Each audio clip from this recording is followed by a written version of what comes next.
Kami langsung gelar rapat. Assalamualaikum warahmatullahi wabarakatuh. Jumpa lagi dengan channel saya Jeffrin SPT15.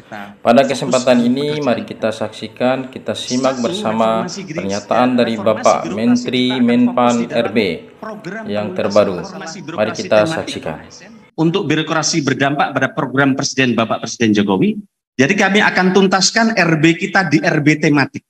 3 saja RB tematik ini. 1, Pak Gubernur, Pak Bupati, RB tematik kita adalah pengentasan kemiskinan, karena itu program Bapak Presiden. RB tematik yang kedua adalah meningkatkan investasi pembangunan. Yang ketiga adalah administrasi pemerintahan. Maka ke depan SAKP kita akan mendorong, kalau kabupaten kota yang penanganan kemiskinannya bagus, terkoordinir, ini akan menjadi kriteria kami di dalam SAKP ke depan. Ternyata pelayanannya bagus, investasinya tumbuh, pelayanan investasinya cepat. Ini juga akan menjadi penilaian kami di SAKP, bukan bukan sakitnya. Yang ketiga adalah administrasi pemerintahan. Nah, fokus administrasi pemerintahan kita nanti ada 3. 1 adalah digital struktur, 2 adalah digital culture, dan yang ketiga adalah digital kompetensi. Nanti kita jelasin belakang. Yang ketiga, menuntaskan mall pelayanan publik se-Indonesia dan mengembangkan MPP digital. Ini arahan Bapak Presiden, makanya akan jadi fokus kami. Ke depan kita sedang rumuskan. Ini kemarin sudah dikunci oleh aturan undang-undang, tidak boleh ada honorer. Kita sedang cari aturan bagaimana Bupati punya ruang tentu untuk mendukung kinerja masa beliau menjabat. Bahkan kemarin terpikir kalau ada mall pelayanan publiknya, dia boleh nambah sekian orang dan seterusnya. Ini sedang dikaji oleh kita. Yang keempat adalah mengintegrasikan kinerja pemerintah lewat sistem akuntabilitas kinerja pemerintah. Yang 5 adalah memperkuat ini yang penting. Saya kira pertama ini perubahan pola kerja birokrasi ke depan harus berubah. Bapak tidak mungkin hanya menyelesaikan urusan di kantor. Bapak Ibu Bupati, saya lihat yang ada di Jakarta hari ini, siang ada rakor di kabupatennya, masih bisa jalan dengan Zoom. Nah, saya lihat, dan ini berarti polanya udah berubah. Yang kedua adalah fokus pada pelayanan dasar, maka guru dan tenaga kesehatan akan jadi fokus kami. Kemarin kami ketemu teman-teman, Pak Menteri, kami ini punya SD, guru ASN-nya cuma 1, 15 orang honorer. Ini kalau formasinya tiba-tiba dibuka dari luar, yang 10 ini habis, yang habis sudah lama, akan kemasukan yang baru. Betul tidak Pak sekalian? Betul. Ini kita rumuskan supaya yang lama tidak tergusur yang baru, maka formasi yang lama kita beri kesempatan tidak berkompetisi dengan orang dari luar yang mungkin secara IT hebat, tapi mereka minim pengabdian. Setuju nggak Pak sekalian ini? Ya, baik. Ini kemarin yang kami tangkap dan ini di 2002 sudah kita formulasikan. Karena itulah yang kami hadapi ketika jadi bupati, ada tantangan masalah yang cukup berat, salah satunya seperti itu. Yang kedua, keberpihakan kepada ex-THK yang kami maksud tadi. Kebutuhan dapat dialokasikan bagi THK 2 yang memenuhi persyaratan. Tentu harus memenuhi syarat ya, memenuhi syarat. Kira-kira begitu. Dan seterusnya, dan seterusnya. Yang berikutnya adalah gaji dan tunjangan. Ibu dan saya hormati, next. Nah, ini tadi yang disampaikan. Pak sekalian, di pusat itu ada 93.554 PPK. Kemudian di daerah ada 942.257 ribu, dan ini adalah formasi-formasi yang akan ini adalah sebaran aparatur sipil kita. Bayangkan se-Indonesia numpuknya di Jawa. Saya kemarin ketemu DPD, diskusi dengan teman-teman dari Papua dan berbagai daerah. Setiap tahun formasi di luar Jawa ini ada dan terisi. Tapi Pak Sekjen, setelah terisi, Bu Sekjen, itu 6 bulan berikutnya pindah ke Jawa. Betul tidak? Wah, kok betul semua ini. Kita lihat petanya ini. Jadi sebenarnya pemerintah, Bapak Presiden memberikan arahan pemerataan SDM ASN itu jelas. Rekrutmennya jelas. Di mana yang kosong dipenuhi. Tetapi setelah mereka diterima di tempat lain, ini pindah ke tengah ini. Maka setiap tahun di Maluku, di banyak tempat di provinsi di luar ini, mereka kekurangan nakes dan kekurangan guru. Betul tidak Pak sekali? Nah, next. ini petanya. Saya kemarin sengaja cari peta ini untuk ketemu Bapak Ibu sekalian. Ini adalah sebaran ASN guru per 1 Juli dari BKN. Mana dari BKN? Jangan mengasih Bapak. Kita lihat ini. Masih di Jawa. Padahal rekrutmen setiap tahun, penyebarannya jelas, kebutuhannya jelas. Ini pindah ke Jawa.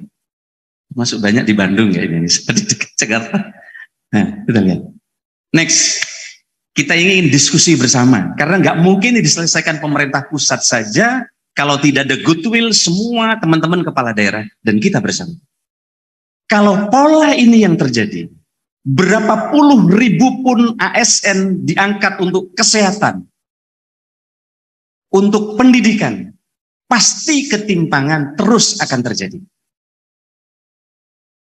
Padahal Bapak Presiden sangat-sangat memperhatikan luar Jawa ini bagaimana SDM.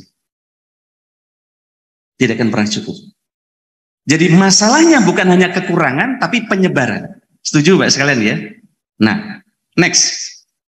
Terus sebelum ini, kembalikan lagi. Saya ini diskusi dengan BKN. Bagaimana mengatasi ini semua, Pak Gubernur? Supaya ya setelah 6 bulan diangkat, waduh izin orang tua saya sakit, ikut suami, betul nggak? Ikut suami, ikut mertua, orang tua saya sudah tua di Jawa, maka harus pindah ke Jawa. Ada nggak gitu? Banyak. Ini kita hadapi. Pak Kepala Perpustakaan, inilah saya ingin dialog dengan teman-teman. Saya nggak mau ceramah. Inilah alam perasaan yang teman-teman hadapi. Kira-kira gitu. Maka teman-teman sekalian, saya berdiskusi dengan BKN, dengan Pak Suherman. Nah, biasanya Suherman, ini Suherman ini. Beliau ini. Saya diskusi ini gimana? Maka BKN kita minta untuk mengunci. Apakah itu 5 tahun, 6 tahun, 7 tahun, untuk dia tidak bisa pindah, kalau pindah aplikasinya dia tidak bisa masuk ke BKN. Kira-kira gitu. Nah, soal berapa tahunnya nanti saya nunggu usulan para bupati, maunya berapa tahun? 2 tahun? Hah? 10? Ya, nanti kita tunggu. Ibu Bupati Bojonegoro maju berapa tahun, kira-kira gitu, Ibu Bupati Banyuwangi ya. Saya nunggu nanti usulan teman-teman, apakah ini dikunci 2 tahun, 3 tahun, 5 tahun, 6 tahun, 7 tahun, atau 10 tahun? Nah, yaudah nanti Bapak usulkan, mana yang paling banyak? Dengan sistem dikunci, maka rasa tidak enak bupati menolak orang yang mau pindah, itu menjadi tepuk tangan semua, merasakan tekanan yang sama. Ya. Bapak sekalian, kalau ini insya Allah saya akan ambil keputusan dalam beberapa hari bersama BKN. Mereka yang akan masuk menjadi ASN di tempat Bapak Ibu harus melakukan perjanjian. Dan mereka siap tidak pindah dalam kurun waktu tertentu yang telah disepakati. Gitu ya. Dan bukan hanya ini saja, ini harus dibikin lewat sistem. Kenapa? Oke, jadi nanti mereka tidak bisa ngeklik. Jadi aplikasinya tidak masuk, tunjangannya tidak bisa diklik, dan seterusnya, dan seterusnya. Gitu ya? Oke, saya nanti nunggu respon dari Bapak Ibu sekalian, supaya ke depan keputusan Bapak Presiden yang hebat, memeratakan tenaga SDM di seluruh Indonesia, tidak kemudian memunculkan masalah, karena setelah itu mereka pindah ke Jawa semua. Saya hormati, next.